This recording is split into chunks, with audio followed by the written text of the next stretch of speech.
Hello dear students, आज हम solve करने वाले हैं प्री बोर्ड क्वेश्चन पेपर का लास्ट क्वेश्चन जो है क्वेश्चन नंबर 11, जो कि आपका लॉन्ग क्वेश्चन है और 6 मार्क्स का क्वेश्चन होने वाला है ये।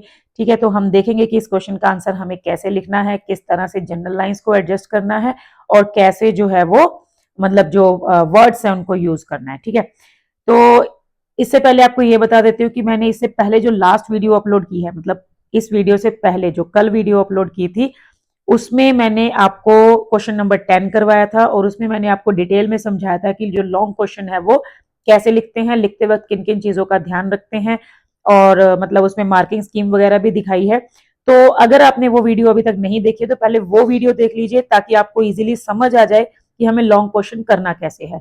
फिर हम जो है आज फिर ये जो मतलब आज वाली वीडियो आप देख सकते हो ताकि आपको ये 11 नंबर क्वेश्चन समझ आ जाए कि ये जो है मतलब प्रैक्टिस हो जाएगी एक, और इस क्वेश्चन का आंसर जो है वो हम कैसे लिखेंगे। ठीक है, तो चलिए स्टार्ट करते हैं हम आज की वीडियो। क्वेश्चन है हमारा, first of all answer any one of the following. आपको दोनों में से कोई एक करना है, 100 to 120 वर्ड्स लिमिट है, तो 6 मार्क्स का क्वेश्चन है। ठीक है, ये ऑलरेडी मैंने आपको क्लियर किया हुआ है।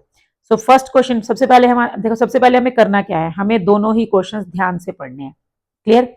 फर्स्ट क्वेश्चन है, pride has a fall, justify this statement giving relevant points from how think tank reacted to the readings from Mother Goose, the book that saved the earth। यहाँ पे आपको मतलब चैप्टर का name बताया हुआ है कि ये जो है बुक दैट सेव द अर्थ में से है। अब अगर आपने वो चैप्टर पढ़ा हुआ है तो आपको इजीली समझ आना चाहिए कि इसमें जो है थिंक टैंक जो उनका लीडर था, ठीक है, जो मतलब हमारे उस चैप्टर में कैरेक्टर्स हैं, उनका जो लीडर था वो कैसे मिस इंटरप्रेट करता है नर्सरी की एक राइम बुक को, ठीक है, नर्सरी राइम्स को कैसे वो रॉन्ग इंटरप्रेट करता है और उसकी वजह से उसका डाउनफॉल हो जाता है। मतलब कहाँ तो वो अपनी टीम भेजता है अर्थ को इन्वेड करने के लिए और कहाँ वो जल्दी से ये ऑर्डर करता है कि भाई जल्दी से वापस आ जाओ, और वो खुद भी वहां से बहुत मीलों दूर भाग जाता है। ठीक है, तो दैट मीन्स कि ये क्यों हुआ, क्योंकि वो ओवर कॉन्फिडेंट था। और बीच में ना चैप्टर्स के आपके कैरेक्टर का आपको मतलब हाईलाइट किया गया है, बार बार वो बोलता है कि माइटी थिंक टैंक हूं मैं बहुत इंटेलिजेंट हूँ, ठीक है, I am the boss, I am the most beautiful person, ऐसे करके मतलब वो थोड़ा ओवर कॉन्फिडेंट है। और ओवर कॉन्फिडेंस जो है वो हमेशा गलत होता है, बुरा होता है हमारे लिए। जब भी हमारा जो हम ओवर कॉन्फिडेंट होते हैं तो उसके बाद हमारा डाउनफॉल जो है वो हो जाता है। ठीक है, तो इसीलिए ये एक कहावत है कि प्राइड हैज अ फॉल। इसी को आपको जस्टिफाई करना है इस स्टोरी में जो थिंक टैंक है उसके कैरेक्टर को बताते हुए। ठीक है, तो ये आपका फर्स्ट क्वेश्चन हो गया। अब सपोज करो अगर आपको ये चैप्टर अच्छे से समझ आता है, आपको अच्छे से लर्न है और थिंक टैंक के बारे में आप अच्छे से लिख सकते हो, फिर तो आप इस क्वेश्चन के साथ जाओ। लेकिन इस क्वेश्चन को चूज करने से पहले हम नेक्स्ट क्वेश्चन रीड करेंगे। ठीक है, अब नेक्स्ट क्वेश्चन हमारा क्या है, parents play a crucial role in the upbringing of their children, कि बच्चों की अपब्रिंगिंग में पेरेंट्स का एक बहुत इंपॉर्टेंट रोल होता है। Critically examine the parents of बोली एंड इब्राइट। ठीक है, भोली और इब्राइट दोनों के पेरेंट्स को आपको एग्जामिन करना है, दोनों के पेरेंट्स के बारे में बात करनी है। Highlighting their impact on their children's life, और ये बताना है कि भाई इन दोनों के पेरेंट्स का इन दोनों बच्चों की लाइफ पे क्या इफेक्ट हुआ था। अब यहाँ पर जो क्वेश्चन है वो दो चैप्टर्स को कोलैब करके बनाया गया। ठीक है, एक आपका भोली चैप्टर और एक आपका ई ब्राइट वाला chapter, that is the making of a scientist. अब अगर आपको भोली चैप्टर भी पता है कि भोली जो है वो कौन थी, उसका घर में जो है कैसा सिस्टम था, उसके पेरेंट्स उसको कितना सपोर्ट करते थे, और अगर आपको ई ब्राइट के बारे में भी पता है कि उसकी मदर ने उसको कैसे सपोर्ट किया और वो कैसे अपनी मदर की हेल्प से एक बढ़िया साइंटिस्ट जो है वो मतलब बन गया, तो अगर आपको इन दोनों चैप्टर्स के बारे में अच्छे से पता है फिर आपको ये क्वेश्चन चूज करना ज्यादा बेटर रहेगा। ठीक है, क्योंकि इसमें दो चैप्टर्स के बारे में, दोनों के बारे में थोड़ा थोड़ा लिखने से काम चल जाएगा, ज्यादा डिटेल में एक को मतलब एक को ज्यादा डिटेल में नहीं लिखना पड़ेगा। तो चॉइस इज योर्स, आपको दोनों में से जो बेटर आता है आप वो क्वेश्चन चूज करो। ठीक है, लेकिन दोनों क्वेश्चंस को ध्यान से पढ़ो, don't just skip to the conclusion. ठीक है, एकदम से स्किप मत करो कि हाँ पहला रीड किया बस वही लिख दिया। दोनों पढ़ो, दोनों को देखो, 1 मिनट एनालाइज करो कि भाई कौन सा बेस्ट है हमारे लिए। ठीक है, तो अभी मैं आपको दोनों के ही आंसर करा रही हूँ, आप कैसे लिखेंगे वो आपको बता रही हूँ। ठीक है, तो ये जो हमारा फर्स्ट क्वेश्चन है जो बुक दैट सेव द अर्थ में से है, सबसे पहले हमें 4-5 जनरल लाइंस चाहिए। आपको मैंने बताया था IBC। ओके, तो ये इसका कोड है IBC, मतलब पहले हम इंट्रोडक्शन लिखेंगे, फिर हम बॉडी ऑफ द क्वेश्चन लिखेंगे और लास्ट में कंक्लूजन। इंट्रोडक्शन क्या है, हमारी जनरल लाइंस है जो हमने 4-5 जनरल लाइंस प्रिपेयर करनी है हर चैप्टर से related. Body of the question में आप जो है क्वेश्चन के अकॉर्डिंग आंसर क्रिएट करेंगे, थोड़ा सा खुद से सेंटेंस क्रिएट करेंगे, उसको मॉडिफाई करके आंसर को लिखेंगे, और कंक्लूजन में जो है हम क्वेश्चन की हेल्प से ही लास्ट लाइन जो है कंक्लूडिंग सेंटेंस जो है वो क्रिएट करेंगे। ठीक है, तो सबसे पहले हम आई पे चल रहे हैं, introduction part. The story the book that save the earth is a humorous story that conveys the idea that pride and overconfidence often lead to downfall। ये हमारी जनरल लाइन है, कोई भी क्वेश्चन आ जाए इस चैप्टर का सभी में काम आएगी। It highlights the theme of miscommunication and the importance of books। The story is set in the 25th century where it is discussed how a book saved the planet Earth। ये इतना जो part है ये आपका general lines है जो आपकी हर question में काम आने वाली है। अब इतना आपको घर से अच्छे से लर्न करके जाना है कि अगर इस चैप्टर में से क्वेश्चन आएगा, स्टार्टिंग आपको ऐसे करनी है और ये आप मतलब हर क्वेश्चन में ऐड कर सकते हो।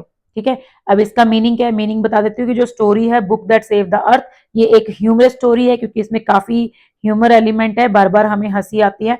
एंड कन्वेज द आइडिया, ये एक आइडिया कन्वे करती है, वो क्या है कि प्राइड एंड ओवर कॉन्फिडेंस जो होता है वो हमेशा इंसान का डाउनफॉल का मतलब रीजन बनते हैं। और ये थीम को हाईलाइट करती है किस चीज के, एक तो मिसकम्युनिकेशन। जैसे देखो अगर हम व्हाट्सएप पे किसी को मैसेज लिख के भेजते हैं, ठीक है, कॉल मी, अब हमें कॉल मी हम जब पढ़ते हैं तो हमें नहीं पता सामने वाले का एटीट्यूड कैसा है। ठीक है, हो सकता है उसने प्यार से बोला हो भाई प्लीज कॉल मी, हो सकता है उसने गुस्से से बोला हो कॉल मी, तो मतलब वो पता नहीं ना चल रहा। तो अगर हम उस चीज को मिस इंटरप्रेट कर लेंगे, अगर हमें लगेगा कि जरूर उसने गुस्से में बोला, अगर हम उसको कॉल ही नहीं करेंगे, शायद हो सकता है बंदा किसी जरूरत में हो, काम खराब हो गया। अगर उसने प्यार से बोला हो और हमें लग रहा हो कि भाई गुस्से में बोलेगा, हम पहले ही डाउन हो गए, तो भी हमारा कॉन्फिडेंस लूज हो गया। मतलब जो मिसकम्युनिकेशन है, कम्युनिकेशन जो गैप है, वो कैसे प्रॉब्लम्स क्रिएट करता है, इस स्टोरी के अंदर ये बताया गया। एंड इंपॉर्टेंस ऑफ बुक्स, और बुक्स के बारे में है तो बुक्स की इंपॉर्टेंस थोड़ी बताई गई है कि भाई बुक्स जो हैं मतलब वो कैसे हमें नॉलेज देती हैं। ठीक है, और स्टोरी जो है वो 25th सेंचुरी में है, अभी हम 21st में है, तो 25th मतलब फ्यूचर में सेट है। वेयर इट इज डिस्कस, जहां पर ये डिस्कशन चल रहा है कि कैसे एक बुक जो है वो प्लैनेट अर्थ को सेव करती है मार्शियन इन्वेजन से। क्लियर। अब आगे हम जो है क्वेश्चन के अकॉर्डिंग बात करेंगे। अब हमें थिंक टैंक के बारे में बताना है। थिंक टैंक जो था the mighty ruler of Mars, ठीक है, मार्स का रूलर है, माइटी मतलब काफी ज्यादा प्राउड है अपने आप पे, पावरफुल है। Considered himself the most intelligent being in the universe, उसको लगता है कि वो यूनिवर्स में सबसे ज्यादा इंटेलिजेंट है। However, when his team on Earth discovered a book of Mother Goose rhymes, he completely misunderstood it। लेकिन होता क्या है, जब उसकी टीम को वो बुक मिलती है, वो मतलब अर्थ में एक लाइब्रेरी में लैंड करते हैं, जब उनको वहां पे एक बुक मिलती है जो कि नर्सरी राइम्स की बुक है मदर गूस, और वो उसको बिल्कुल मिसअंडरस्टूड करता है, मतलब बिल्कुल उसको गलत इंटरप्रेट करता है। हिज फुलिश इंटरप्रिटेशन, जो वो इंटरप्रिटेशन करता है मतलब बेवकूफी वाली हरकतें करता है, believing that humans were planning an attack using shells, silver bullets and horses made him panic। उसको लगता है वो जो नर्सरी राइम्स होती है ना, जैसे वो कौन सी है, हमटी Dumpty set on a wall, हमटी Dumpty had a great fall, तो वो उसमें ना, उसमें जो हमटी डमटी होता है वो ऐसे एग की शेप का होता है, और जो थिंक टैंक है ना वो भी एग की शेप का ही है। तो उसको लगता है भी शायद उसके खिलाफ कोई साजिश रची जा रही है, और उनको पता है कि मैं कैसा दिखता हूँ। तो ये उसका मिस इंटरप्रिटेशन ही था, क्योंकि मतलब बुक में ऐसा कुछ मेंशन नहीं था, वो सिर्फ बच्चों की पोम है, बच्चों की पोएम है, राइम है। तो लेकिन जो है थिंक टैंक उसको गलत इंटरप्रेट करता है और वो पैनिक हो जाता है। आउट ऑफ फियर, डर के मारे, he order an immediate retreat from earth, वो अपनी टीम को बोलता है जल्दी से वापस आ जाओ। दस हिज एरोगेंस एंड इग्नोरेंस, उसका जो एरोगेंस मतलब वो जो एटीट्यूड था उसका, और उसकी जो इग्नोरेंस मतलब उसकी जो बेवकूफी थी, इग्नोरेंस टर्न्ड इनटू एम्बैरेसमेंट। ठीक है, उस मतलब वो उसको मजबूर कर देती है कि वो वहां से वापस अपने टीम को बुला ले, और वो बहुत डर के मारे कहीं भाग जाता है। The incident perfectly illustrates the proverb pride has a fall. इससे हमें पता चलता है कि yes, this is very justified statement, pride has a fall. Think tank's pride in his intelligence became the very reason of his downfall. ठीक है, जो think tank का इंटेलिजेंस का मतलब प्राइड था, उसको जो अपने आप को इतना ज्यादा ओवर कॉन्फिडेंस था, वही उसके डाउनफॉल का रीजन बनता है। इस तरह से जो आपने आंसर लिखना है, ये आपका बीच वाला पार्ट जो है बॉडी ऑफ द क्वेश्चन हो गया, और ये जो लास्ट वाला है यहां से, ये जो है आपका कंक्लूजन पार्ट है। ठीक है, ये हो गया हमारा आई और बी और सी। तो ये 3 पॉइंट आपको ध्यान रखने हैं। अभी हम नेक्स्ट क्वेश्चन के आंसर पे चल रहे हैं। ठीक है, तो ये रहा हमारा नेक्स्ट क्वेश्चन। अब इसमें आपको ये ध्यान रखना है कि हमें भोली और एक the making of a scientist, clear, ये 2 चैप्टर्स के बारे में बात करनी है। दोनों में ही पेरेंट्स के रोल को हाईलाइट करना है। तो सबसे पहले तो हम क्या करेंगे, दोनों चैप्टर्स के बारे में 2-2, 3-3 जनरल लाइंस जो है वो लिखेंगे, इंट्रोडक्शन देंगे। तो Bholi is an interesting story of a girl named Bholi who was a simpleton and a neglected child in her family. ठीक है, ये एक सेंटेंस में हमने भोली चैप्टर की इंट्रोडक्शन दे दी कि भोली जो है वो एक लड़की, भोली नाम की लड़की की स्टोरी है जो कि रियल में भोली ही थी, सिंपल्टन थी और अपनी फैमिली में एक निग्लेक्टेड चाइल्ड थी, मतलब उसके पेरेंट्स उस पर ज्यादा ध्यान नहीं देते थे। The making of a scientist is a summary of the autobiography of an American scientist Richard E bright. और जो the making of a scientist है वो समरी है किसकी लाइफ के बारे में, एक अमेरिकन साइंटिस्ट रिचर्ड ई ब्राइट के बारे में। ठीक है, ये हमारा हो गया इसका इंट्रो। दोनों चैप्टर्स को हमने एक एक सेंटेंस में इंट्रोड्यूस कर दिया। अब दोनों ही चैप्टर्स के अंदर एक चीज हाईलाइट की गई है, both the stories highlight the theme that parents play an important role in shaping a child's character and future. ठीक है, दोनों में ही ये हाईलाइट हो रहा है कि भाई पेरेंट्स का बहुत इंपॉर्टेंट रोल होता है बच्चों का कैरेक्टर और फ्यूचर डिजाइन करने में। ठीक है, अब हम दोनों चैप्टर के बारे में बात करेंगे, भोली में पेरेंट्स ने क्या किया और ईब्राइट वाले चैप्टर में पेरेंट्स ने क्या किया। इन भोली, ठीक है, भोली चैप्टर में in Bholi her parents neglected her because of her looks and stammering. ठीक है, उसके पेरेंट्स उसको निग्लेक्ट करते थे क्योंकि वो थोड़ी लुक्स में उसके चेहरे पे कुछ मार्क्स वगैरह थे और वो स्टैमरिंग करती थी, हकलाती थी और सिंपलटन थी, भोली थी बिल्कुल। सो उन्होंने कभी उसको एनकरेज नहीं किया था।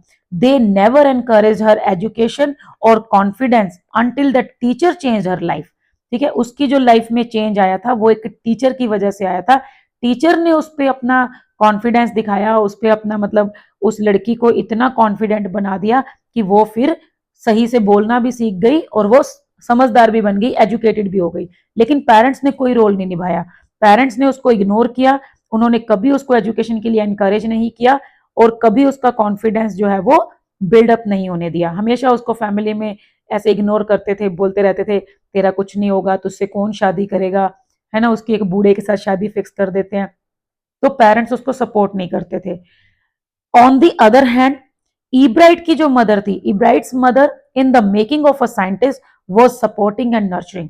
अब उसकी जो मदर थी, however she was a single parent. ठीक है, उसके फादर की बड़ी छोटी उम्र में ही डेथ हो गई थी, when Ebright was a very young child, उसके फादर की डेथ हो गई थी, लेकिन उसकी मदर ने हार नहीं मानी, पूरा सपोर्ट किया एंड नर्चरिंग, उसको मतलब पूरा नर्चर भी किया इब्राइट को। शी प्रोवाइडेड हिम, अब यहां पर आपको ये बताना है कि उसने कैसे सपोर्ट किया। She provided him books, equipments and constant motivation which helped him develop curiosity and determination. ठीक है, उसकी मदर ने उसको हर एस्पेक्ट में सपोर्ट किया, बुक्स, इक्विपमेंट्स लाना, microphones, camera, sorry microscope, camera, ठीक है, ये सब कुछ चीजें उसको वो प्रोवाइड करवाती थी, जिससे उसकी क्यूरियोसिटी धीरे धीरे बढ़ती गई और वो डिटरमाइंड भी होता गया। इवन वो उसके लिए टास्क भी फाउंड करती थी, फिजिकल टास्क नहीं, मेंटल टास्क, मतलब यहाँ पे दिमाग की जरूरत होती थी। ठीक है, उसको इंटेलिजेंस से रिलेटेड टास्क देती थी वो। While Bholi's parents reflected indifference and social prejudice. ठीक है, भोली के जो पेरेंट्स थे वो उसके लिए इनडिफरेंट थे, मतलब उसकी केयर नहीं करते थे और उसके साथ भेदभाव भी करते थे। Ebright's mother reflected love and guidance, बल्कि इब्राइट की जो मदर थी वो प्यार और उसको गाइड करती थी और उसको सपोर्ट करती थी। देयर कंट्रास्टिंग एटीट्यूड्स, ये हमारा बॉडी ऑफ द क्वेश्चन हो गया। अब हम कंक्लूजन की तरफ आ गए। ठीक है, देयर कंट्रास्टिंग एटीट्यूड, इन दोनों पेरेंट्स का जो कंट्रास्टिंग एटीट्यूड है, क्लियरली शो दैट, क्या शो करता है, parents play a crucial role in the upbringing of their children, कि पेरेंट्स जो है वो एक इंपॉर्टेंट रोल प्ले करते हैं। उसके बाद पेरेंटल सपोर्ट, पेरेंट्स की जो सपोर्ट होती है, कैन ईदर लिमिट और लिबरेट अ चाइल्ड्स पोटेंशियल। ठीक है, ये या तो बच्चे की पोटेंशियल को लिमिट कर सकती है, खत्म कर सकती है, या फिर उसको बिल्कुल फ्री कर सकती है कि बच्चा बहुत जो है मतलब अच्छा जो है कल को फ्यूचर में कुछ कर सकता है। ठीक है, तो ये लास्ट लाइन अगर आपको नहीं भी लिखनी है तो यहाँ पर भी आप एंड कर सकते हो, ये क्योंकि हमारे क्वेश्चन की हेल्प से हो गया। ठीक है, ये आप दिख रहे हैं यहाँ पे आपको कि this is how we can say parents play a crucial role in the upbringing of their children, या फिर this is how in both the stories it is clear that parents play a crucial role in the upbringing of their children. ये हमने question की help से create कर लिया। ठीक है, तो ये मतलब आपको इस टाइप से जो है आंसर्स वो लिखने हैं। क्लियर? तो आई होप आपको समझ आ गया होगा कि कैसे हमें जो आंसर्स हैं वो क्रिएट करने हैं, कैसे हमें जनरल लाइंस को यूज करना है, और फिर कैसे हमें लास्ट में कंक्लूजन जो लाइन है, कंक्लूडिंग सेंटेंस है, वो लिखना है। ठीक है, तो आज के लिए बस इतना ही। मिलते हैं नेक्स्ट वीडियो में। कोशिश करूंगी आपके लिए एक दूसरा प्री बोर्ड का क्वेश्चन पेपर अरेंज करूं और उसका सॉल्यूशन सीरीज जो है वो आपके लिए प्रिपेयर करूं। ठीक है, so all the best for your exams. Thank you.